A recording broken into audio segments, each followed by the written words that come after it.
బూరాధ్వనితో ఆయనను స్తుతించుడి, బూరాధ్వనితో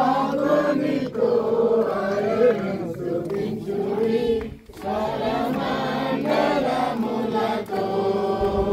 దేవుని స్తుతించుడి, ఎల్లప్పుడు దేవుని స్తుతించుడి.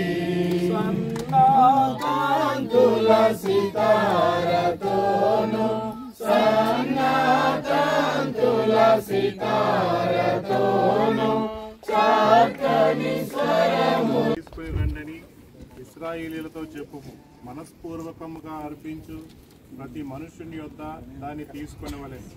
మీరు వారి యొద్ద తీసుకొనవలసిన అర్పణలు ఏవనగా బంగారు, వెండి, ఇత్తడి, నీల ధూప్ర రక్తవర్ణములు, సన్నపున్నార, మేక వెంట్రుకలు, ఎరుపు రంగు వేసిన పొటేళ్ల తోళ్ళు, సముద్ర వత్సల తోళ్ళు, తుమ్మకర్రలు, ప్రదీపమునకు తైలము, అభిషేక తైలమునకును, పరిమళ ద్రవ్యముల రూపమునకును, సుగంధ సంభారములు, లేత పచ్చలు, ఏకోదుకును, పతకమునకును, చెక్కు రత్నములు అనునవి. నేను వారిలో నివసించినట్లు వారు నాకు పరిశుద్ధ స్థలమును నిర్ణయింపవలెను. నేను నీకు కనపరచు విధముగా మందిరం యొక్క రూపమును, దాని ఉపకరణములన్నిటి రూపమును నిర్మింపవలెను. ఆమేన్. రాజులు మొదటి గ్రంథం 8వ అధ్యాయము 18 నుంచి 21 వచనాలు మన మధ్యలో ఉన్న సోదరి భవానీ గారు చదువుతారు.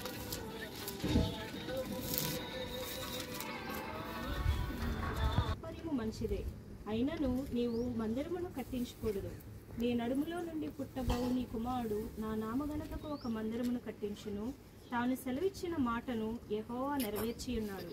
నేను నా తండ్రి అయిన దావీదునకు ప్రతిగా నియమింపబడి యెహోవా సెలవు చొప్పున ఇశ్రాయేలు మీద సింహాసనాసీనుడనై ఉండి ఇశ్రాయేలీల దేవుడైన యెహోవా నామఘనతకు మందిరమును కట్టించి ఉన్నాను. అందులో యెహోవా నిబంధన మందసమునకు స్థలము ఏర్పరిచితిని. ఐగుప్తు దేశంలో నుండి ఆయన మన పితరులను రప్పించినప్పుడు ఆయన చేసిన నిబంధన అందులోనే ఉన్నది. హల్లెలూయా. చదువుకునే మందిరాన్ని మనం ప్రతిష్ఠిద్దాం. మధుర వచనములతో ఉత్తరం ఇచ్చెను. కాబట్టి నాతో మాట్లాడుచున్న దూత నాతో ఇట్లనెను, నీవు ప్రకటన చేయవలసినదే గాని సైన్యములకు అధిపతి అగు యెహోవా ఈలాగు సెలవిచ్చుచున్నాడు, నేను యెరూషలేము విషయంలోను సిహోను విషయంలోను అధిక ఆసక్తి కలిగి ఉన్నాను. నిమ్మలముగా ఉన్న అన్యజనుల మీద నేను బహుగా కోపించుతున్నాను. ఎలాగనగా నేను కొంచెము కోపపడగా కీడు చేయవలెనన్న తాత్పర్యముతో వారు సహాయులైరి. కాబట్టి యెహోవా సెలవిచ్చినదేమనగా, వాత్సల్యము గలవాడనై నేను యెరూషలేము తట్టు తిరిగి ఉన్నాను.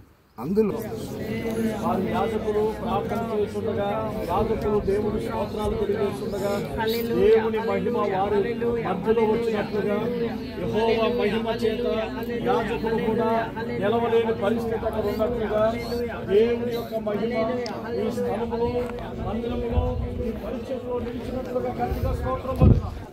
హల్లెలూయా, హల్లెలూయా, హల్లెలూయా, హల్లెలూయా, హల్లెలూయా, హల్లెలూయా, హల్లెలూయా.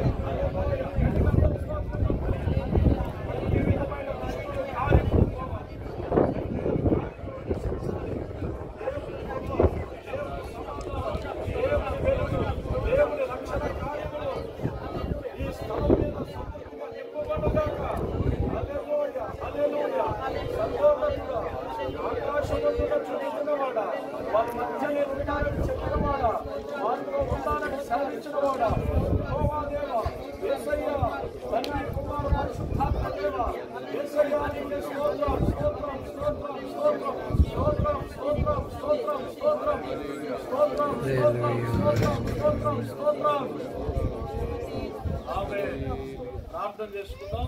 మహాపరిశుద్ధుడకు తండ్రి, కృప కలిగిన యేసయ్యానికి స్తోత్రాలు. నేను ఉన్నవాడును అనువాడును అని సెలవిచ్చావు ప్రభా. ఏసీ రూమ్ కాదు పరిచర్య అంటే ఆయన అనుభవాలు, ఆయన పాటలు, మరి ఆ విధంగా ఎన్నో నేర్పించండి. నాకైతే ఎన్నో నేర్పించారు.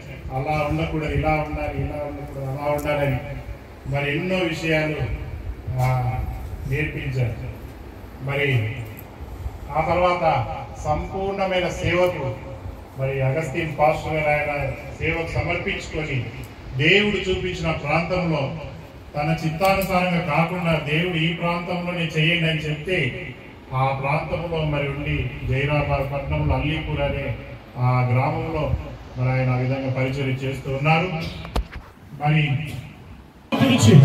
ఆ సేవకురాలు కన్నీరు తుడిచి మాకు స్థలం ఇచ్చావు తండ్రి, మాకు మందిరం ఇచ్చావు యేసయ్యా. యేసయ్యా మా విక్రమ్ పాస్టర్ గారిని ప్రేమించి, మా హోలీ మినిస్ట్రీని ప్రేమించి మీరు ఇచ్చిన ఈ యొక్క మందిరాన్ని బట్టి స్తోత్రమయ్యా, వందనాలయ్యా. ప్రియ విశ్వాసులంతా మనస్ఫూర్తిగా స్తోత్రం పలకాలి. ఎందుకనగా ఇది మనుషులు